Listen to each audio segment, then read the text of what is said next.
In this video, we're going to cover rows in much more detail. Now, rows are a fundamental building block of how a page is structured in the builder here and are extremely versatile in your design once you understand how to use them to their full potential. Every piece of content you see on a page is contained within a row. Rows stretch the entire width of the page and they stack one on top of another from the header all the way down to the footer. Every row has its own set of settings and parameters. When I hover over a row, I get this little row prompt here in the top left. Let's give this first one a click. And we've already got some really helpful tools at our disposal. We've got some order shifting arrows here, so if we want to move this down a position, just give a click, and it drops right down with ease.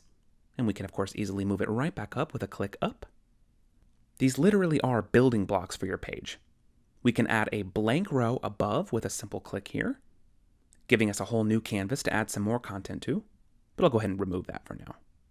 I can add an entrance animation for this row when it comes into view upon browser load.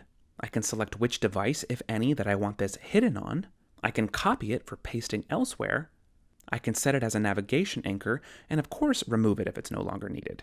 Now let's click into this option here for Edit Design. And when we do so, we get a powerful panel of settings exclusive to the row that we opened it for. Every row has its own settings panel, allowing you complete control over literally everything. Another way to access this design panel is to click on some empty space inside of a row. Just like that. Now let's run down some of our options here. Full bleed row. When this is toggled off, the row is going to limit the content inside to a maximum width of 960 pixels. Toggling this on will allow the content to stretch the entire width of the user's browser. And actually, this second row here is a really good example, so let's do that here. We've got a single text box centered in this row, and right now it's limited to 960 pixels wide. But if we jump into the settings panel and we toggle on full bleed, we now have our content stretching to the browser's edges. And you can, of course, fine-tune the spacing of this in the margin and padding settings, which are also in this panel, and we're going to get there in a moment. For now, let me toggle this back off and jump back to our top row. Next up is our background settings. Any row at any time can be filled with a color or gradient, an image as we see here, or a video. Want to replace the image? No problem at all. Let's click Replace. Select a new image from our image library here. And boom, it's updated. And if you're using images, you also have the option here to add a background slider. So just click this prompt here, add some additional images, and you're set to go. Next up is parallax scrolling, so let's toggle this on for a sec.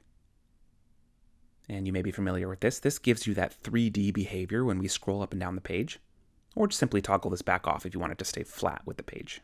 Next up, we've got some really intuitive positioning settings. Now, oftentimes your images won't have the same exact pixel dimensions as the real estate that they're filling, so you can adjust its position in said space with these tools here. We can customize a background overlay, which is allowing our text to pop out a little bit better. We've got some border and shadow settings, and finally our spacing settings. Let's expand this dropdown. A spacing grid like this you're going to find on just about every single row, column, widget, anything in the builder. At any time, you can add or reduce the space of an element's margins, which are the numbers displayed on the outer rectangle, and the space of an element's padding, which are the numbers inside the rectangle. We can see right now 100 pixels of padding on the top and bottom, but let's say we wanted this row a bit taller. We could simply bump up both to 150, and everything adjusts in real time with ease. Lastly, let's scroll down the page a bit more, and we can see how each row sits right on top of another, and moving content around within each row is very simple. Any of these elements can be dragged up and down, left and right, and to move them around entirely, just click and drag, and when you've got the proper spot pinpointed, drop. It's that simple.